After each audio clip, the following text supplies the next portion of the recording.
All right. So, yeah, we finally got an update around the status of 4.8. A lot of people were talking about uh, the silence of CIG during this time. And lots of people claiming that 4.8 is as bad as 3.18. Again, I think I've stated this before. These people have the worst memories, worse than I have a horrible memory.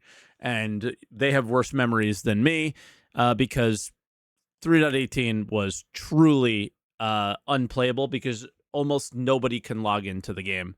Whereas I think a majority of people can log into 4.8, but people are having issues getting in.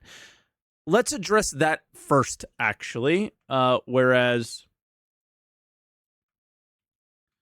some people didn't think that they've been doing anything for the accounts. And yesterday they did. But you had to dig down into the status page to even know that they did. So they stated that the team has repaired some accounts stuck in a broken state and applied multiple updates to mitigate global lag. In addition to this, a client and server hotfix will be validated against the live environment and rolled out as soon as possible. And if you would like to know more, it actually links to this post where Nico, who's becoming like the liaison between the developers and us, where if we have issues, we have problems, he definitely seems to be tracking down at least, whether it's valid information or not. I mean, he's the CM. That's his job, isn't it? Wow. Well, there's a community manager director, Xylo, who does this like once or twice a year. There's a 2 or 3 other community managers that only do marketing posts, right? So this is the guy who like is kind of for us, and when all the other people are for the marketing team, I guess. I don't know, but yeah. So they're like, we've seen a lot of reports, and before diving in, we want to acknowledge some of these issues are having significant impact on your gaming experience. Oh, we're so sorry. Our teams have been spending a great deal of time investigating reports, reviewing logs, reproducing. What if you did this before it came out? I mean, what if you did this before you released the patch? That would be crazy. While some issues can be resolved quickly, generally through a hotfix, others require additional investigation. Yeah. Okay.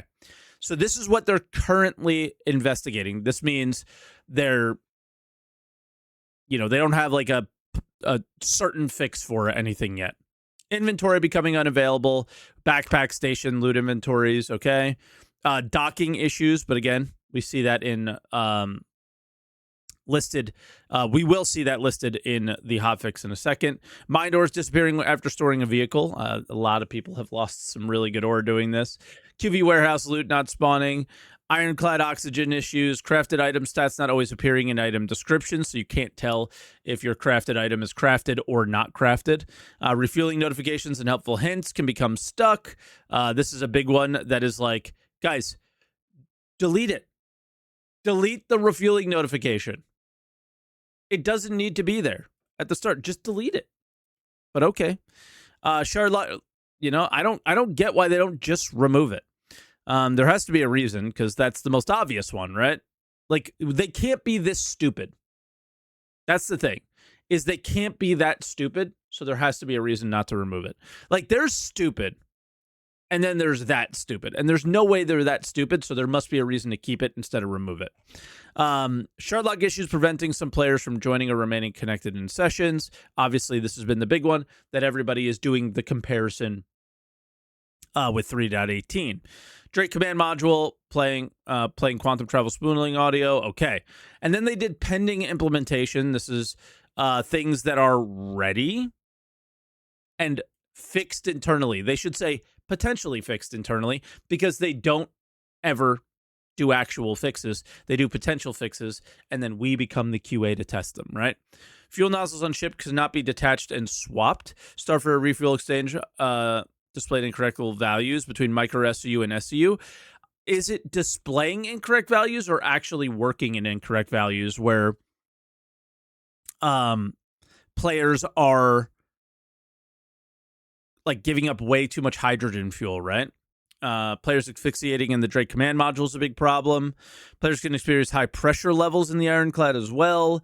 Ironclad tractor beam range and motion and camera controls have been improved for better usability and cargo handling. That's a huge one. Because we talked about that when the Ironclad came out, that I was like, Ironclad's great if they fix the tractor beams. Without the tractor beams being fixed, Ironclad, not great. Especially in 0G, the Ironclad will be really good. So if you're using the exterior freight elevators and stuff, you just place the big opening towards that and use that tractor beam. But you can't, because you can't face the tractor beam up right now. So it looks like that they finally addressed that, which is nice. Mirai Guardian radar display. I don't know if that's an issue for people. Material issues affecting the hull of the MISC Prospector have been fixed. I fly it all the time. I haven't seen any issues. And that's that. And then things that are actually fixed are things that we already know about, which is Drake command module undocking during quantum travel, Tiburon pips jittering, Sulin interactions, and more. So we'll see this in the hotfix channel in just a second. Additional reports we're tracking. Freight elevators being stuck. So if you were wondering, like, hey, they haven't talked about freight elevators yet, what's going on? They're just tracking this. They're not even actively working on a fix. They're just trying to figure out what's going on. Freight elevators becoming stuck at outposts, which is like, we have been plagued with this forever. I don't know what the answer is, but I'm telling you, I don't think freight elevators is ever going to be the answer. But that's just me. I feel like till the end of time, we were going to have problems with these. Missing quantum markers is a big one. Jump point markers. That's an Ironclad one. Extremely low interior temperatures reported inside certain ships. And command module radar. So it's mostly command module stuff. So that's what they're working on. Meanwhile, like, I'm looking for feature stuff.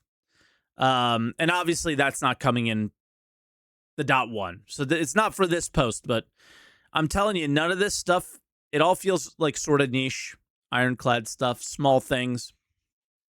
But the big stuff is like the general feel of the game. While there's some really good stuff, like I crafted quantum drives yesterday. That felt so satisfying. It honestly did. But it feels like we're not addressing the actual game itself. We're just like dealing with bugs, which is what this patch is for. And again, no complaints about the patch. Just going, well, this isn't going to make me want to play the game. But yeah. So, and then the last thing is we had a hotfix. Late last night, I went to bed at midnight Eastern, and this thing dropped after I went to bed. So they're currently testing a new hotfix with the goal of testing server-side fixes on select shards and opening up the hotfix channel later over the weekend for the client side. That is out now. This includes multiple client and server crash fixes alongside these noted below. If the server side of the hotfix validates, we'll begin rolling it out further. So I guess I talked to somebody about this, and they said it's going to be hard for us initially to be able to test these hotfixes, because there's client-side fixes, and then there's ones where you need both the client and the server, and it's going to be somewhat challenging to make this, to get this combination. Right? It's going to be hard to hit that because they're slowly rolling out the server fixes. They're not doing it very quickly. So command module QT points are invisible after crossing a server boundary. This is a big one with Ironclad and Caterpillar. While traveling through jump points, tunnels, general flight vehicles may be switched to SCM gun mode. Okay. Requires both client and server. So this is a challenging one. Ship-to-ship services are absent and not functioning across multiple vehicles. Guys, they're not functioning on your pads either. So maybe look into that one too. And then docking is an issue that they're trying to fix. And then the flight suit causes your hands and feet to become invisible. I've seen that one. And then just server-side fixes is trying to deal with the escort not, the doors not opening and the escort ship not leaving. And then potential fixes for our inventories. And that's it. All right, so we actually got a new loading screen in the Hotfix channel as well, which is interesting. So start out with like some spice up your life. Submissions are open for some recipe contest, which I think is in relation to Alien Week's recipe thing that they do every year. But this one is Claw Salamanders place envoy missing. An attempt to start a peaceful dialogue with the gang has led to tragedy. These are the guys who are at the breaker stations that, have their own language. A group led by Hazel Straub, a gifted language translator, because they speak a different language, left for Nix 2 3 days ago, hoping to start a dialogue with the Claw Salamanders and establish a meaningful connection between the residents of Levski and the troublesome outlaw gang. The other members of the expedition say they lost contact with Hazel when she insisted on heading out alone to the planet's surface to speak to the Claw Salamanders in person, following several previous attempts by the group to make contact. Hazel Straub's family are urging residents to contact them with any information. Okay, she dead. And then pilots outrage at committee's advice to hire additional security. Now, I read this one already. This is so funny and so ironic in so many ways. Many say that leaders are skirting their responsibilities and should be working on creating a safer Nix. The governing committee continues to show a complete lack of understanding when it comes to safety. Comes to the safety of Levski with a new announcement that pilots should fly with a bare minimum of one escort. Captains whose livelihoods have been deeply impacted by the growing threat of outlaw and vandal attacks have immediately balked at the notion that the alliance security should further become their financial burden. So this is funny because anytime a cargo hauler or a miner gets killed by a pirate in Star Citizen, for the last 10 years, the Star Citizen tells them, or the pirate tells them, to get an escort. Anytime they complain about being killed as a solo, they're always told to get an escort. And this is definitely a funny play on that, which is just hilarious.